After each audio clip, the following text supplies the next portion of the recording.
Right, without further ado, I mean, today we're all about template design, and what better place to start than looking at a bunch of templates. So these are templates that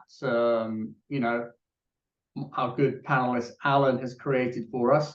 Most of you know who I am. Alan, do you want to tell us a little bit about yourself before we kind of dive in? Yeah, sure. I've been in the creative communications industry for about 37 years now.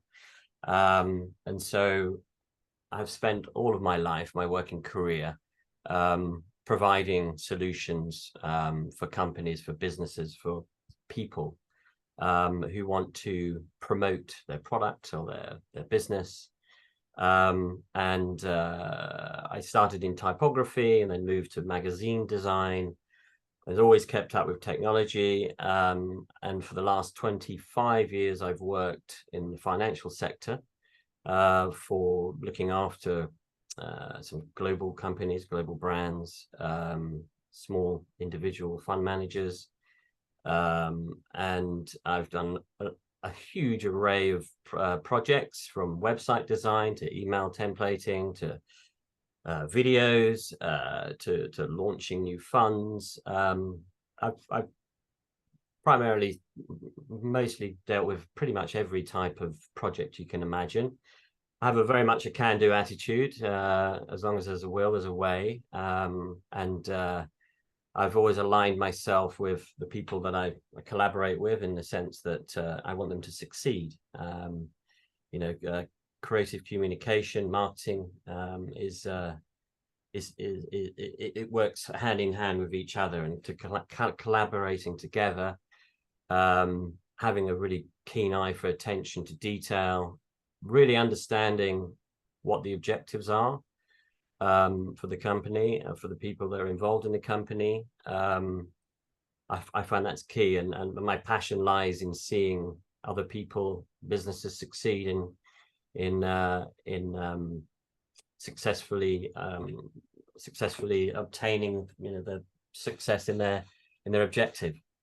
And one thing what is quite interesting, Alan, is how few companies have creative directors.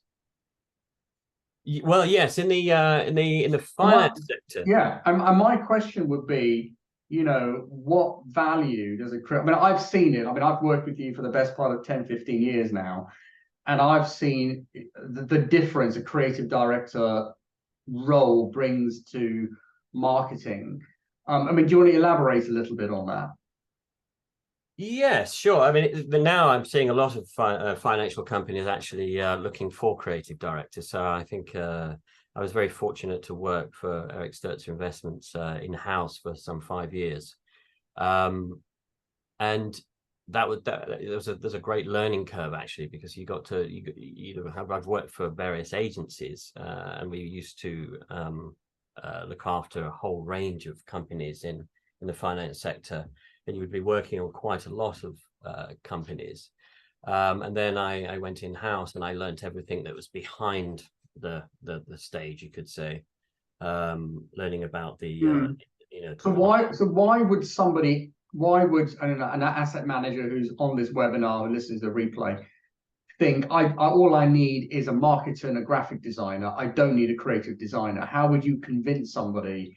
So I think it's a good question, and I think creative director will provide you with, well, firstly, we'll sit beside you and listen to you and understand what your business objectives are, fundamentally understanding what it is that you're trying to achieve. So coming from a business success mind, a return on investment mind. So you have the creative, so somebody that's empathetic to your needs. You have a business success management or a business development manager, all kind of brought into one, that listens to your pain points and what you're trying to achieve. And then you have a person that helps with the visualization of what the campaign will look like and what's the end results that we're trying to achieve. And a creative director will provide you with all of that planning.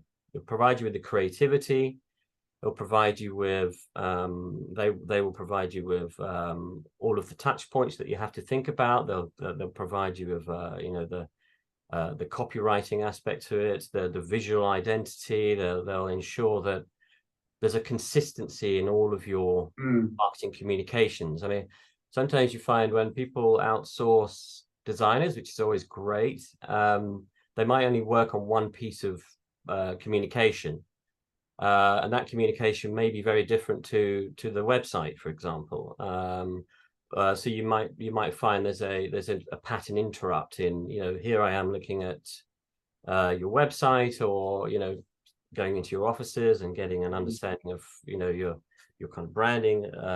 But then you might use somebody that isn't necessarily fully aware of every aspect of your business, and they'll create a piece of content that might stand out and be different, and therefore the creative director kind of oversees and overlooks all of those touch points and makes sure that everything's consistent, and also then reports to the board in terms of how successful have the communication been, how have the campaigns been, have they been successful, what's the interaction been like. So you then provide reports on that as well, and then assess those reports, and then say, this we need to continue iteration, with iterations on this campaign, so for me it's all encompassing. It's social media, it's analytics, it's website, it's user interaction, it's psychology, it's understanding what people,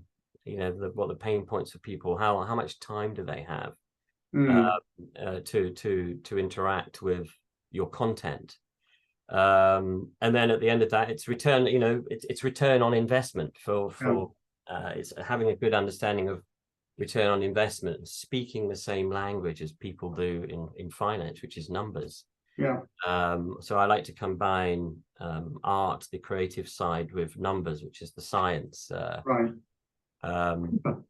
Does that hopefully? No, that's, I mean, like I said, I mean, we work with, so ProFundCom, we work with some of the big brands, and it's very rare they have a creative director, and like you said, they have someone external comes in, they say, well, here's the brand, the brand, here is the communication strategy, and here are the colors, here's the palette, off you toddle, and by the end of it, everything is kind of a little not what they started out with. The font all over the place, and I kind of see that quite a lot. And I've always believed, as Johnny Ive from Apple said, design builds trust.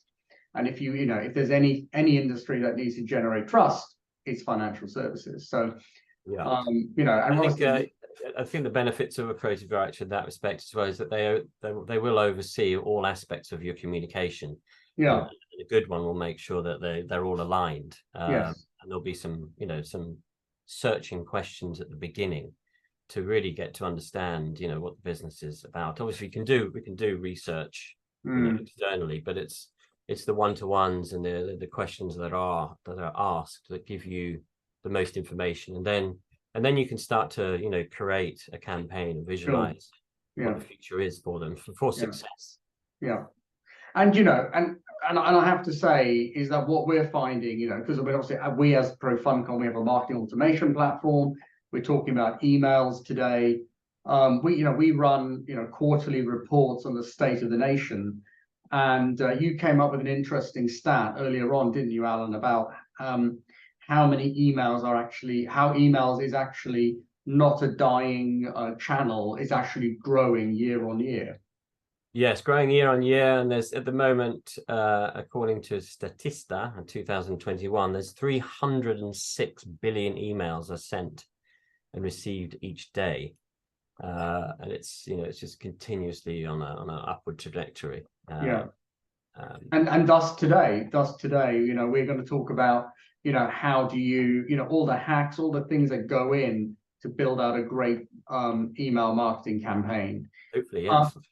And ultimately, where does this all fit in? Where email marketing fits in? Where does emails fit in? Where does this all fits into what we at ProFundCom call a go-to-market strategy? And basically, you know, a lot of people will just focus on a website and then that's the end of the brief.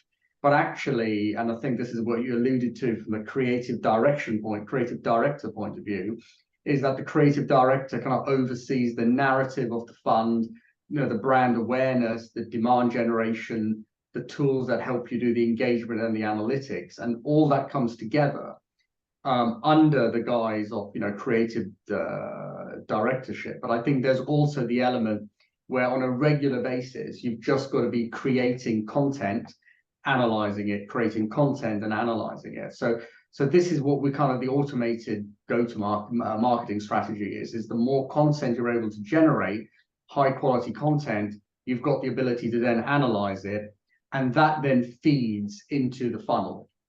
And, you know, the nature of the beast of fund marketing is, you know, nobody, you know, goes to a fund page and buys immediately. You know, it's a long tail sales cycle. And with that in mind, you know, there are various stages of the buying process or, you know, the awareness process of a fund.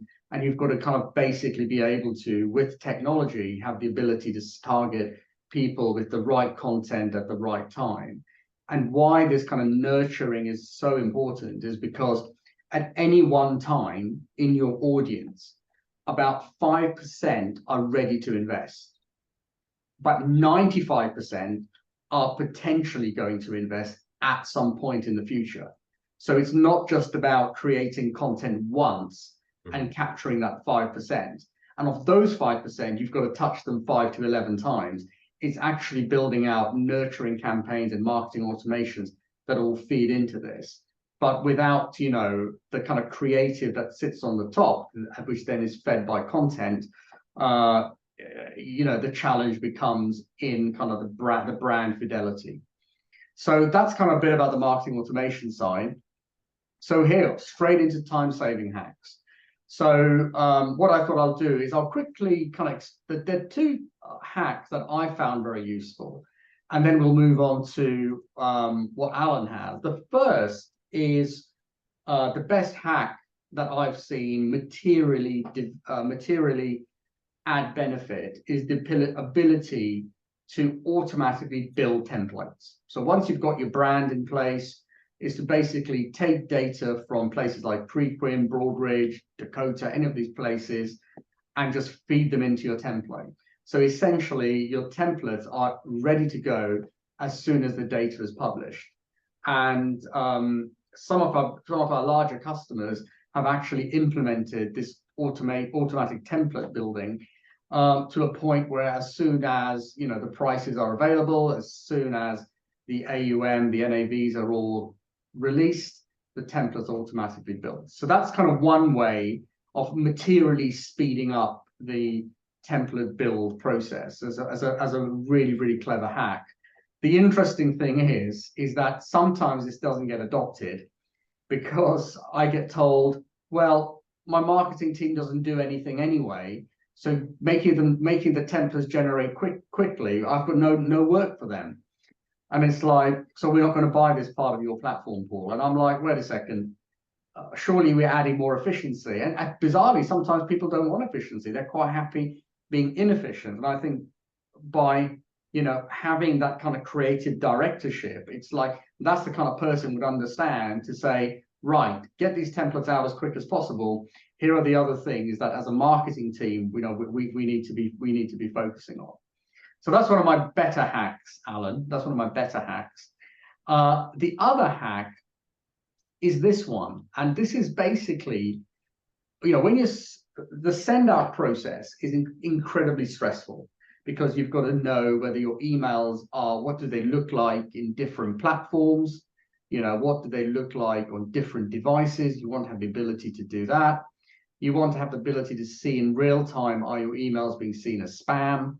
You want to see if you've been blacklisted. You want to see if your email is compliant. You even want to do some content analysis to see, you know, is your email actually following best practices and what it looks like when it's actually delivered in the inbox.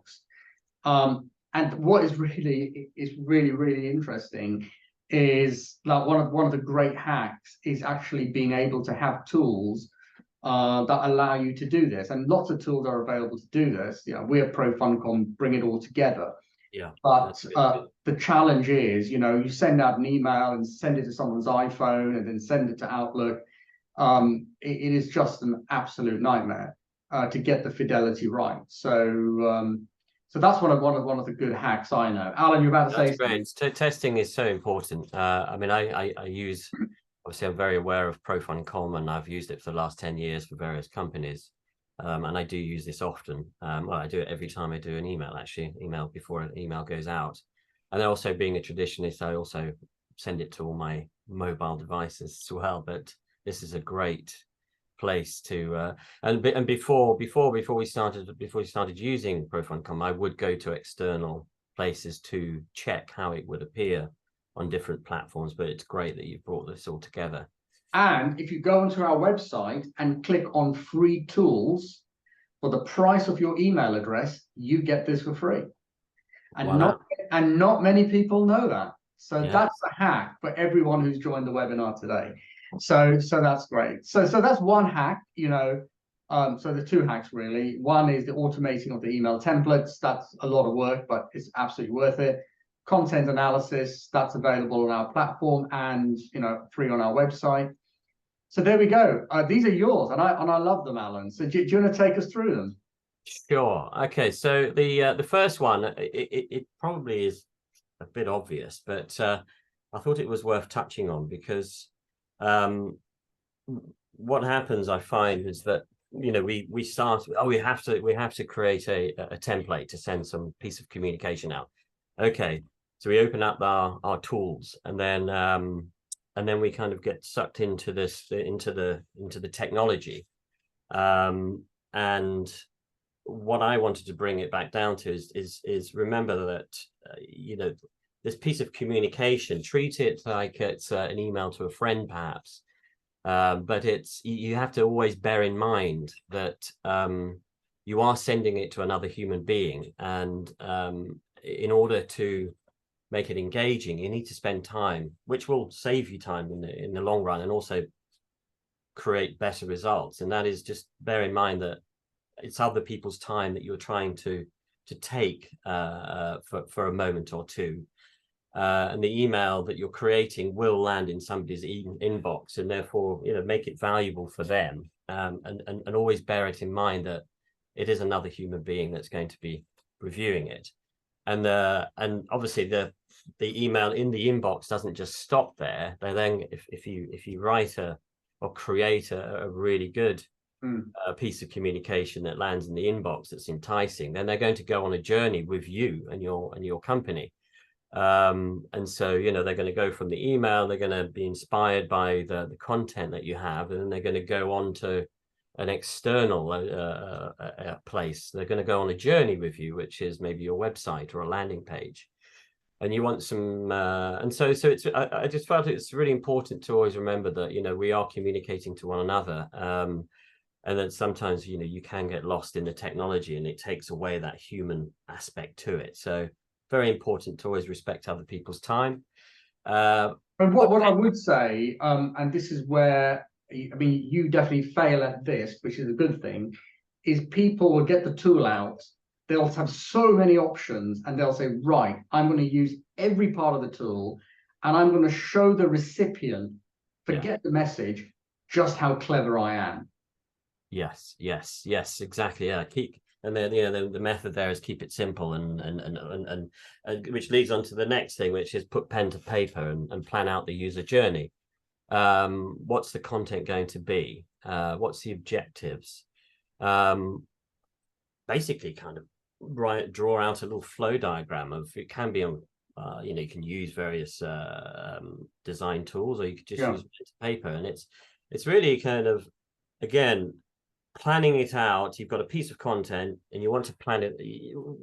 What's the end result? So I would start there. You know, the end result is they're going to land on a landing page, and that landing page is going to have various information about an award or a new fund or piece of information. What do you want them to do after that? Do you want to then entice them to read about your investment strategy, or about your team, or you want them to download a piece of content.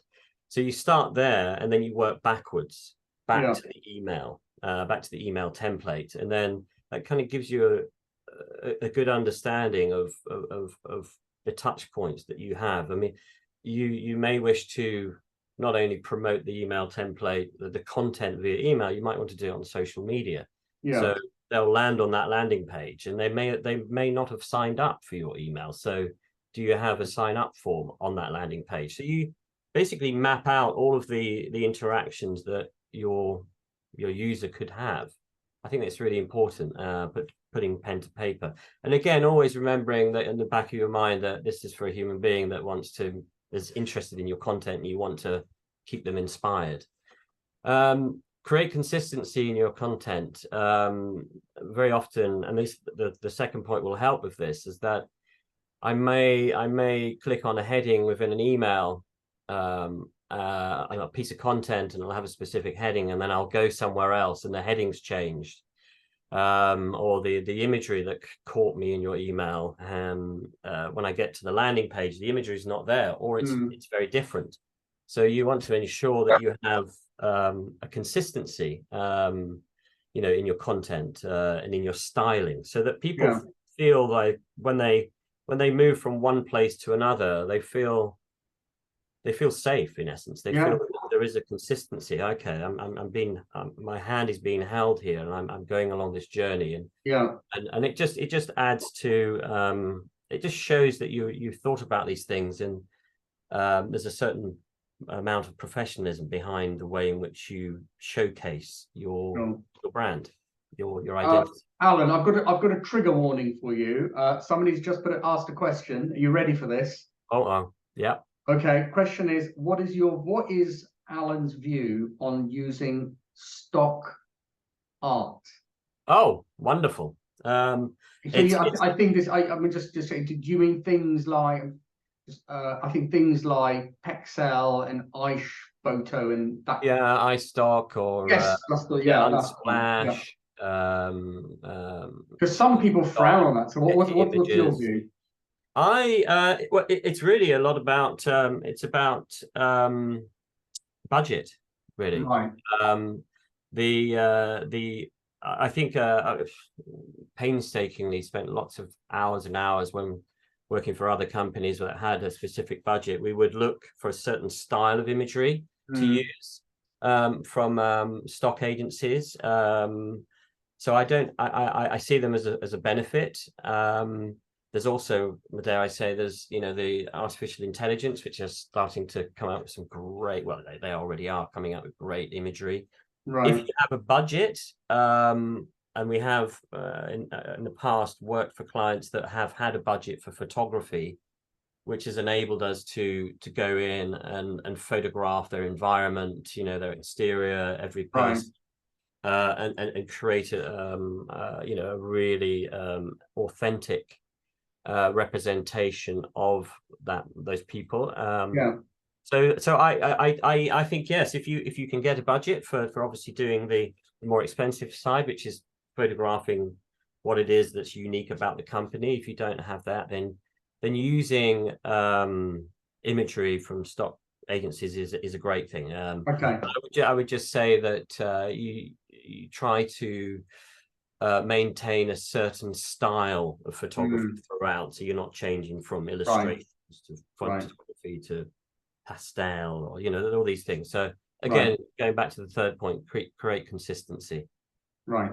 Sorry, I thought we'd answer that question. It's a great question. Right. Master templates. So the one thing that I've obviously worked with Paul for 10 years and ProFundCom, and recently produced a set of templates for Paul to demonstrate his software. So what I found with that is that I spent a lot of time outside of the software, creating graphics and things like that, and then I assembled them all into one email, one master template. In essence, so you had every scenario. So if you had a webinar, or you had a fund launch, or you had a piece of news that you wanted to announce, or a fund award, or you know, you wanted to provide fund performance data, all of those things. I created blocks, but I kept them all in one template, and then making sure that the header, which we'll show you a bit later, was consistent. So by having everything in one master template, you can review and look at the consistency, and the CTAs, the buttons that you might use, the link colors that you might use. You can keep an eye on how consistent they are, because if you work on one template, you know, whatever takes you that day, you may create a template that's got this type of color, and then the next day or the next week or the next month, you might have another piece of content, and you'll start from scratch, and you might find, well, you will probably find that maybe the typeface has got slightly changed, the colors have slightly changed, and so you lose again that consistency. So recommendation takes time, but eventually it saves time, and that's to build a master template, lots of blocks of all different scenarios. Keep that as your master. Yeah. And then when it comes to creating an email specific for something, you then replicate the master and then just take away all the things that you don't need. You keep the header the same, you change you change the content, obviously the text, but then you can take away all the blocks that you don't need. So you remain with a compliant footer, because obviously a footer you need you need text in the footer to be compliant. And so you're not reinventing the wheel every time. You start from a master. So I think it's a good hack. Yeah, and also the ability to change the compliance messages and the T's and C's depending on depending on fund jurisdiction, fund type, is also one of those template automations that are worth having built into your hacks, because that's a really easy one to get wrong, and something that you don't really want. But I do take what you said, take time to save time. I think I'll be using that. I would definitely be using that. Yes. So that's one set of hacks. My next one is the thing I really struggle a lot with, is brand versus content, and how do you tell me, how do you build this all out? Good question. Well, I think we touched upon it at the beginning, and that's really understanding your audience. Understanding, and you could build this from the existing analytics that you have. When are people opening up your content? When are they opening up your communications? What ProFundCom obviously provide a very good gauge in which when are people interacting with your content, and I think that helps to understand that. Understanding the pain points for your clients, your audience. I think that's fundamental. The other thing, somebody said that you've got to understand your audience, you've got to understand their attitude to risk, their investment strategy, the demographics, the kind of dare I say, age bracket, and what type of design resonates with them. And a lot of that, the demographics aspect, you get all of that from your analytics. So it's really important to deep dive into analytics as well. Investor conferences are really good, because you can go into a room, and I know you said it's behavioral. If you go to your own investor conference and kind of look at the demographic, and it's literally like, right, these are FT loving people. They they read a particular publication, and we worked with one client that worked out from their investor conference that they should do print, dare I say, advertising in magazines like Country Life, and they did, and it worked. So there is also something, and I know I sell a digital product, but I think we had this in our preamble. There's nothing like pressing the flesh and actually seeing outside the analytics, what are people driving up into? To these events, or You know, all these kind of like these micro signals that people give out also kind of builds your audience. And I learned that from one of our clients. He says, yeah, your product's great, Paul, but what really works is when we actually go and see them. And what do they order off the menu? You know, so, you know, what food is left after everyone's gone? It immediately kind of tells you what people's tastes are, and whether it's the veg option, the non-veg, you know, it's the feta chicken. They said to me the most favorite sandwich they had was pesto chicken on brown bread. And that said, we now know everything we need to know about our investor base. So, yes, and I think the planning out, it can really help you with that as well. Because there are those other touch points, the face to face, the event, the museum, the magazine. There are all these things that, you know, your clientele, your audience are likely to be have in their lives, you know. And I think it's important to appreciate that as well. And it takes time to understand your audience as well. It's not that you know, don't fear that you have to have it straight away. I mean, you know, running a campaign on LinkedIn or other networks, you analyze, as long as you're analyzing every month, that, you know, who are looking at your content. You know, you might find, and who are looking at your content, they've been interacting with your other content, like your website. Yes. I mean, I found for one client that we were using Twitter, but actually we found that there was after a certain amount of months, we found that actually nobody was engaging with anything outside of Twitter. So they would, you know, we would send them content, and then they wouldn't move from Twitter into our world. So we stopped campaigning to Twitter. Defining your brand identity. I mean, it's something that you know, you may have two members of the sales team, and they may have two different stories to tell about your business. I think it's important to sit down and really have a good understanding of who you stand for, what your moral, you know, what it is that makes you who you are. And then with that, do you have branding guidelines? What is your identity? You know, what colors do you use? Why do you use those colors? Is your typeface, the fonts that you use, are they consistent throughout all of your communications? And then your tone of voice, obviously, to provide stability and reassurance that you are a great company. To define who you are. Content relevance. I think we picked up on this at the beginning. Did, yeah. But it's about, you know, if you're using something like ProFundCom, you can quite quickly understand the content that is being clicked on, and therefore, and obviously through analytics on your website, you can get an understanding of what people are interested in.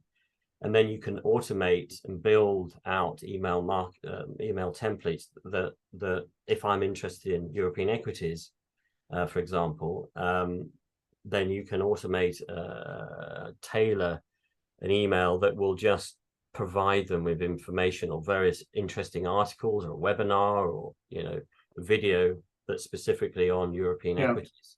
And that's really important, because I think, you know, everyone will get some form of communication, right? And you're right, there's a human at the end of it. And it's like, how do you consistently add value to your communication? Because your inbox, like my inbox, like everybody's on this call's inbox, is just full of stuff. And how do you, when the communication comes in for the second time, not the first time, the second time, how is it adding value? And it is really being able to have, you know, once you've gone back to, you know, content analyze, building content analyze, building content analyze, you suddenly make the emails more relevant. Yes, and there's nothing better than I mentioned about receiving an email from a friend. It's obviously we're in business, but if you can have that personalization and make someone feel special by at least, you know, talking to them as if you were face to face and personalizing it to them, then the second email they'll get, they'll be, it's Paul again. I'd like to, I actually really enjoyed the content from his first email. I'm going to read the second one. And then, you know, without really having face to face, you are creating a relationship through purely from the way in which you are personalizing and talking to another human being through the art of email communication. It's really important. And you're right. And personalization is not just, dear Fred, dear Joe, dear Jane, dear Amy. Yeah. Also about what they're reading, but in our world, in the fund marketing world, it's also about what they're invested in. Yes. So you can basically be able to say, right, here's your investment, here's the commentary about it, here is what our fund manager is talking about it, here are a bunch of articles around it, and you can kind of build that out. And because you're kind of not really, and I think this is where the challenge is with fund marketing, you can't blatantly advertise, right? You're kind of building, that kind of thought leadership around, and you've got the hope that email gets forwarded outside, because the best form of business is recommendation, right? Is that can be forwarded out, and then you can track that forwarding as well. So that's the kind of byproduct of kind of the personalization. It's not just, dear Fred. It's much, much, much deeper than that. Yes, exactly. It's about creating content that the person, the recipient, is going to get value from. Yeah. So so what I've got a question. Oh, a question's come in. How does this tie with being storytelling that people are talking about in fund marketing? And I know this is a big one when we speak to the people at White Marble. They do talk a lot about the storytelling element of content. Yes, I think storytelling. I think storytelling it's just a way of writing, really. It's just a way of communicating for me. It's like when you meet someone really fascinating, and they Why, tell thank you. Why, thank you, Alan. They like yourself, Paul, and they're and you're taken in by the story in which they tell. Yeah. And you use your imagination. So it's obviously a bit different with emails where you have words on a screen. However, I think the most interesting pieces of content are ones that are told as like a story. Right. It doesn't have to be a fantasy story, but a story that leads you somewhere, and you can then lose yourself within that story. You can understand it. You by speaking the same language, but storytelling, you become more engaged. Whereas if I give you something that's quite that lacks empathy or lacks passion, then you're very likely just to turn off. I mean, the one thing that I always look at, which is really important, I think, is also, obviously we are in the financial sector, and with compliance, regulations, but also look outward to the emails that you get from your retail outlets. I think it's important to take a step back and look at how retail is doing it, because they tell a story to you. They make you feel rewarded. They'll raise your eyebrow on, oh, this is interesting. I'd like to hear more about that. So I mean, any kind of monthly commentary, white paper, there's a start, a middle, and an end, like a movie, and it doesn't have to be dull. It just needs to be engaging and valuable to the reader, really. And they take something from it. I don't know if that helps. No, thanks for that question. That's a good question from anonymous, but a good question. Thank you, whoever anonymous is.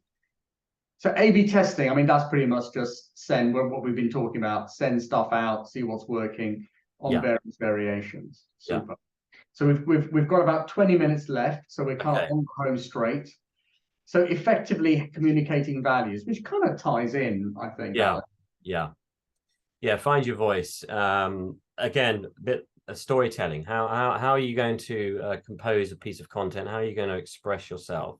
Obviously, from a business point of view, it will evolve over time. But one story can be told by two people, and it can be very different. Yeah. So is that a problem, do you think, or is that okay? I think it's okay. It's okay. It's okay to have a unique voice that's specific to your business, to your purpose. Yeah. Again, please articulate your organization's core values. It's, there's a lot of ESG investing going on at the moment, and for the future. At the bottom of an email, maybe add this. This is an update on what we're doing in terms of that. This aligns with our core values and mission statement. Provide somebody with a piece of content, but then also reassure them that this is who we are and this is what we do. We touched on the align your content with the audience needs. So keep ahead of any news. Also, get a feel for what's trending, what's not, and what are the pain points, and then provide them with that content. Use analytics to understand what people are engaging in, and then send them that. Best way to get new readers by producing great content and telling great stories. So very much tell a story. Showcase success stories. Highlight case studies. Always good to put some positivity out there, and people do. Your audiences will levitate towards positive news. And I heard a great quote the other day where a head of a CIO said, "I showcase our awards for our investors." I said, "What about new investors?" He said, "I don't care about new investors. I care about the bird that's in the bird in hand. And the more awards I win, the better for my existing investors." And I thought that was a really interesting spin on it. Yes, I mean, it does. You fundamentally have to reassure your investors that you're doing right for them. And yes, positivity and any kind of evolution in the business, any great news, any awards, yes, you should be promoting that. It actually reassures the person that receives the information that they've made the right choice. And makes them sleep better at night. I mean that is because when you buy a car, you're always validating the reason you bought it. Whether you like it or not, right? So I mean, I drive an EV now, and I'm always justifying why I bought it. I mean, that's another story about behavior and buying. So obviously, educational content, great. If you can, that's huge. Yeah, that's huge. I mean, if you can create white papers or industry specific or topic specific educational content, people love that, and really. And you're creating domain expertise, right? It's literally like. It's educate. I mean, David Attenborough has it. I've got it on one of my slides. It's educate, enlighten, entertain in your content. That's actually, in fact, I've got it right. Wow. Yeah. And by having educate, enlighten, entertain in your copy, it just gives you another level of credibility that, again, in a long tail sales cycle, you'd hope that 95% who will buy you but are not ready yet will be able to engage in that and kind of remember. So I think that is I mean this is an excellent slide, just to like have it in one place of all the things you need to do. Right. So that's effectively communicating, and now really to what it's all about. And is this one of yours, Alan? One of your quotes? It isn't. No, I took this from HubSpot, I have to say. Okay. HubSpot, but it really resonated with me. For this in the preparation for this, I did hundreds and hundreds of pages of email marketing templates and things, and this really hit me. The difference between a good newsletter and a great newsletter is that the people who produce great newsletters are always trying to make their design better. And I think that in essence sums up design, because design is about always having a challenge and then providing a solution that makes them go away, and it makes whatever the product is, whatever it is that you're designing is better.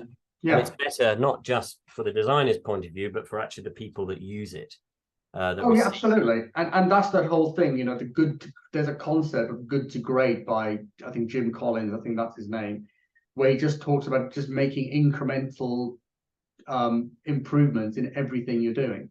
Yes. You know, Yes. and I think that's and you only have to be 1% better than everybody else to actually be better.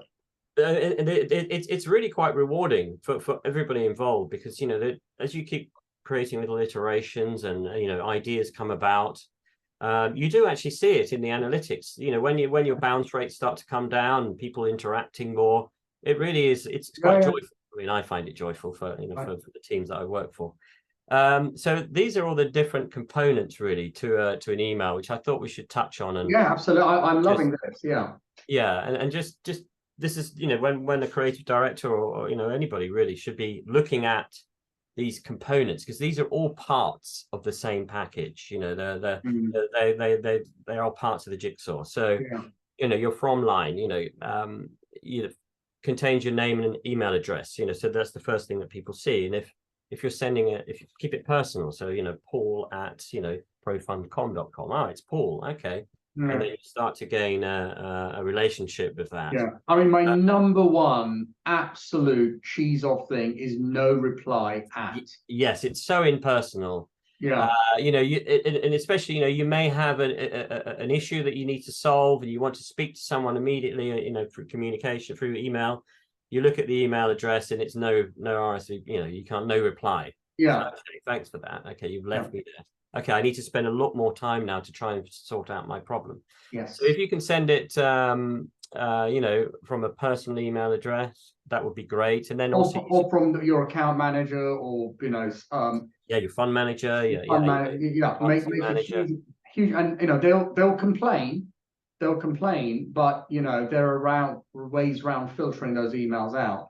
Absolutely. And, you know, I mean, you know, I've seen a, you know, order of magnitude uptake in emails from, you know, foundation at, IR at, to actually having it personalized and having a photo of that person in the email, which again, with automation can be automatically done. And I believe you did that at Eric Sturzer, Alan.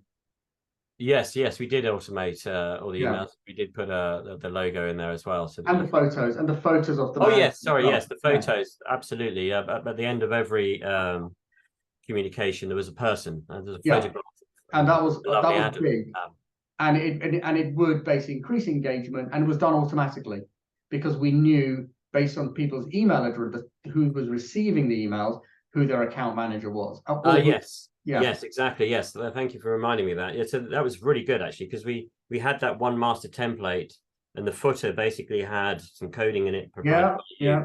That if it was if the email was going to a Swiss-based company, they would then the people that were shown at the bottom of the email were obviously from Switzerland. If they were from Germany, it was the German team. If it was from Guernsey, it was the Guernsey team. You know, if it was from London, it's the London team. And that was fantastic. It is. I mean, and again, great hack. But again, you have to build the creative. You have to build it. Yeah, you have to create it. Subject line. There was sorry. No, that's okay. A subject line, you know, a chance to hook the reader. This is literally the first line of the hook. This is the first sentence that you know, it should be artfully created. You know, look to think again, going back to retail. If you know you're browsing for something that you want, you'll be hooked. Or there's a great a great story on something you're really interested in. There'll be a hook. There'll be something that, you know, it entices you to read on. So, you know, make it interesting. Make it start a story that the reader needs to know what the ending is to. Oh, this is interesting, you know. And I picked this from McKinsey because I think they're very good at obviously providing content and great information. And you know how corporate and investment banks are tackling Gen and AI. Is okay, I really want to know about that. That intrigues me. So once you've got them into your email, then the header, or the eyebrow, as HubSpot calls it, the eyebrow.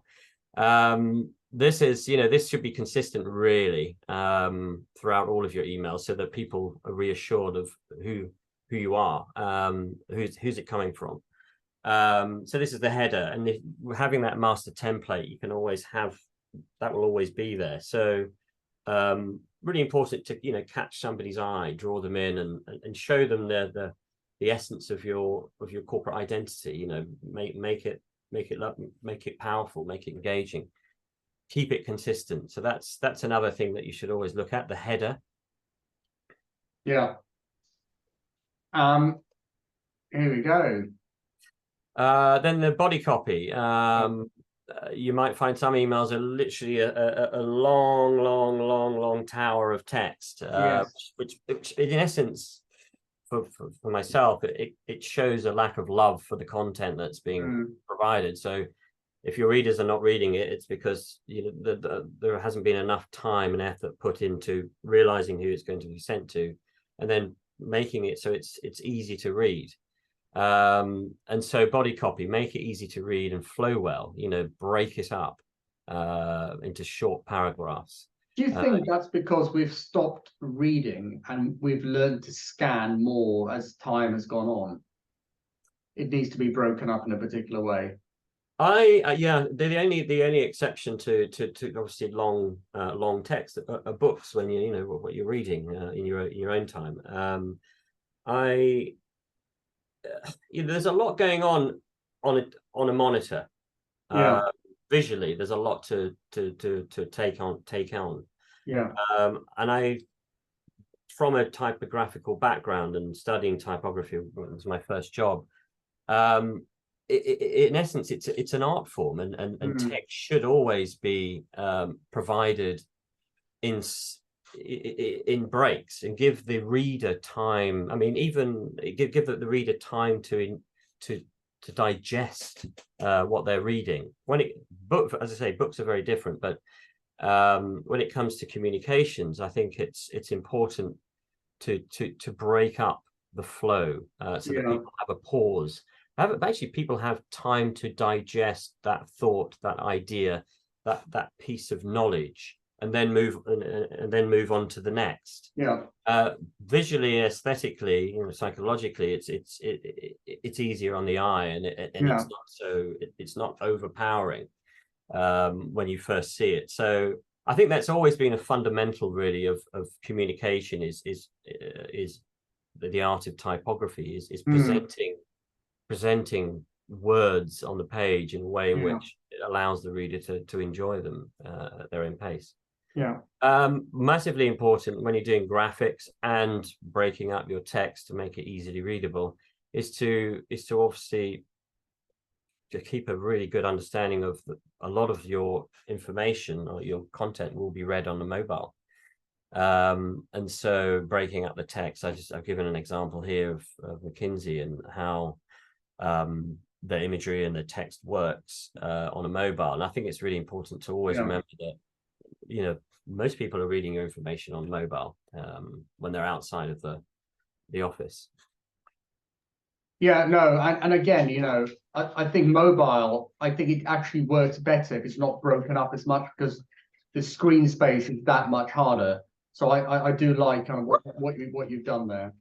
Yes, and we've touched on it before, but always test out how the content looks. I mean, if you have a really interesting performance graph and it's you know, it's very long, when it comes to mobile, how's it going to look on mobile? You know, you can switch it out using coding. You can switch it out so that rather than it being a landscape performance graph, you can then, when it comes to mobile, you switch it out to one that's more portrait. No, for sure. The use of images. A lot of these are a lot of these images you see are from stock agencies. Right. It takes a lot of time to find the right imagery. I have to say that is quite time consuming, but it's worthwhile because it does grab, you know, the audience. It grabs attention. It's great at breaking up the text. You know, it can inspire people to share, you know, like a webinar recording, you know. We immediately draw our eye towards something that's colorful, that's an image. You draw towards it. So if you've got, you know, any type of content in information, you can create an infographic of it, or you create little PNG, little graphics to showcase, to draw people's attention to it. break up the text, that's really Right. worthy. Right. And again, we spoke about that being images a part of your voice, so maintain a consistency in the visual style. Yeah. I mean, the other thing about emails is that the trouble with most tools, every tool out there, is that you've got to right click and download images. But they don't appear in your email as they do here. But luckily, you know, we've actually built our technology so that the emails are embedded. And that's one of the big things from a stylistic point of view, is you can spend all this time, energy, and money having something look amazing on a graphic designer's screen. I'm graphic designer. I'm talking about when I was at university, we used tables and but you know, to actually then get it delivered and it's just little empty boxes of nothingness. Yeah, it's so you know, and if you can't do that, if you are not using a product like ours, is to make sure the alt text in the image is filled. Very important, yeah, very important. So that's a key thing to do. And then also the styling of the alt text as well. Yes, yeah. Don't forget about that. You know, they've got a specific color combination for their branding, and then the alt text turns up and it's a completely different color to their Absolutely. Yeah, very important to always. Again, it takes time, but it's rewarding, and it. No, getting it. And like you said, take time to save time. Yeah. Super. Right, we're kind of getting to the end of it now. We have hardly had anybody drop off. So whatever you're going on about, Alan, it's absolutely gold. I hope so. I hope it's informative. So here we go. Last social sharing links. So yes, share your news. You know, you've got some great content. Make sure that that people are able to pass it on to their colleagues. Oh my gosh, I must share this piece of content with my, you know, my fund manager, blah, blah, blah, and then send it over. Or I need to you know, to share it with anybody really. Make sure you have some social sharing links at the bottom of your email, and stylize them. Make them, you know, make them fit with your identity, your branding, your guidelines. You know, it creates a much more polished, professional perception of you. So yeah, always provide a way in which for people to be able to share your content. Right. Okay. As it says, you know, make them custom to your style. Yeah, I mean, just because Mark Zuckerberg decides he has a particular style doesn't mean it has to be yours. Absolutely. Yeah, and I've shown you both ways there. Call to action. I mean, this is the, you know, this is the key, isn't it? Really. If nobody takes any action from the email you've sent, then it's really a dead email. I mean, there's a certain amount of information that will take from it, but in essence, you want them to interact with your communication. So, really important that when you're sitting down and you're marking, you know, you're planning your campaign. What is the objective? Have one objective, or you know, if you need to have two objectives, but you know, try to stick to one objective. This one, you know, the example here is to, you know, attend a webinar. And so by having that, you kind of withdraw the amount of links that are needed. The one thing you don't want to do is, you know, inspire someone to click through to your email, really get involved with your content, and then find there's a link that takes them away completely into something that they actually weren't interested in. So reduce down the calls to action, I think. Engage people. There's the pyramid here, which I came across. It's quite instinctual for myself, but the inverted pyramid, which is, you know, at the beginning, great heading, graphic, enticement, then follow that through with, you know, building the interest, and then at the end, call to action. You know, what do you want? You know, give them a nugget of information, some content.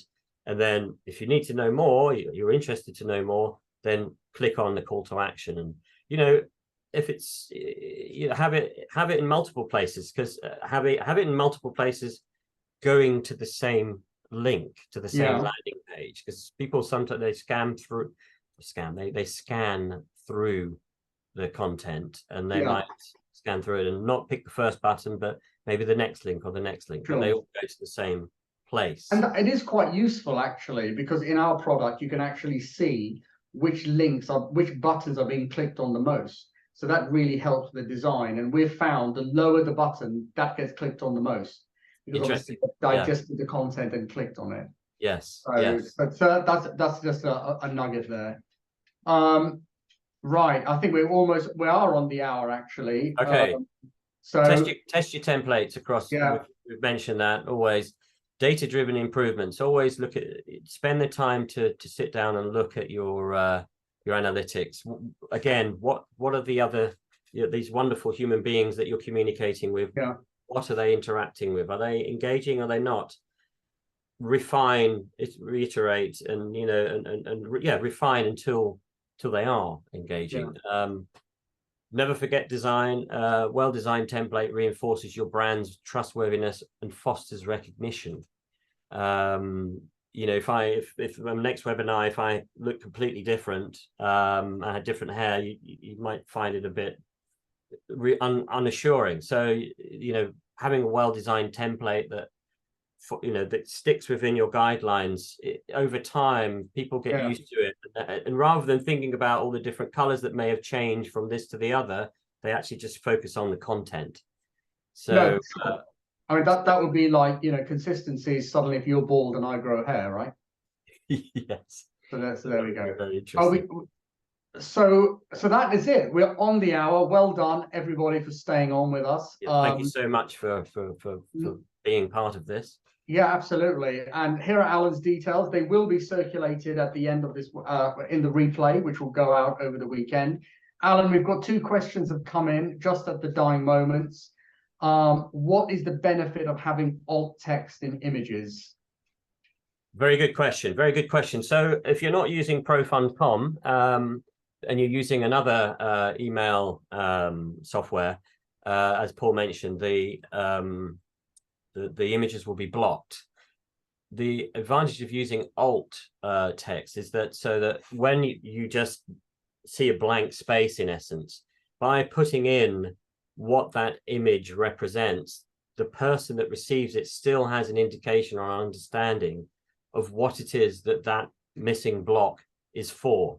So for the example that was before, webinar invite, you could put in the alt text, you would put this, a webinar invitation to this, so that you're helping people rather than expecting people to click on something they don't know where they're going to go. You put the alt text in to make sure that they understand where they are going to go to and what that image that's missing represents. Yeah. So just refining and enhancing user experience and helping people to just holding hands with people and letting them know what it is that you're providing and where you want them to go and what this image is for. That's the reason for alt text. Right. Super. And the other question is, where can you get stock images from? Oh, well, if many places. Unsplash. I mean, if you do quick Google research, you've got Unsplash, Getty Images, Shutterstock, iStock. If you send me an email, I can send you a whole list of. Yeah, I use Pexel. Pexel is free. Pexel. Yeah, there's Canva. There's obviously artificial intelligence you can use as well. Midjourney is one I've been exploring with recently. Yes, there's many, but if you'd like to get in touch, I could send you a whole list of these things. But yeah, Google search will obviously give you the same. Yeah. Well, super. And one last thing, I think, whilst we've still got probably 10 people have dropped off, that's it, is a lot of people have said about AI through this. We've stayed away from ChatGPT and AI, mainly because that's just another webinar in itself. So if you are using ChatGPT and you're putting ChatGPT content on a website, check it for plagiarism, because you can. I've just done the analysis. Is that if you take a ChatGPT article on, the best, hedge fund, fund marketing, and CRM, and the benefits of fund marketing and CRM, and put that in ChatGPT, and then run it through a plagiarizer, it'll actually show you that almost every paragraph has plagiarized text in it.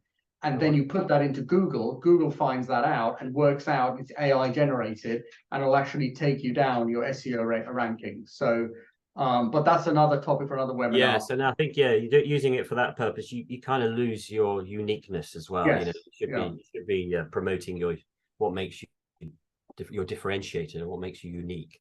For sure. Yeah, that is a whole different webinar. Yeah, it is. Well, listen, Alan, once again, to you and everyone who's been on this webinar, thank you all for being so generous with your time and with your knowledge, Alan. And to everybody who has joined and those that didn't, the replay will be sent out over the weekend. So yeah, thank you have so a great much. weekend, everybody. And wishing Alan, you all a thank great you very Friday. much. Have a good Friday. Thank you, Paul. Cheers now, everyone. Bye. Bye-bye.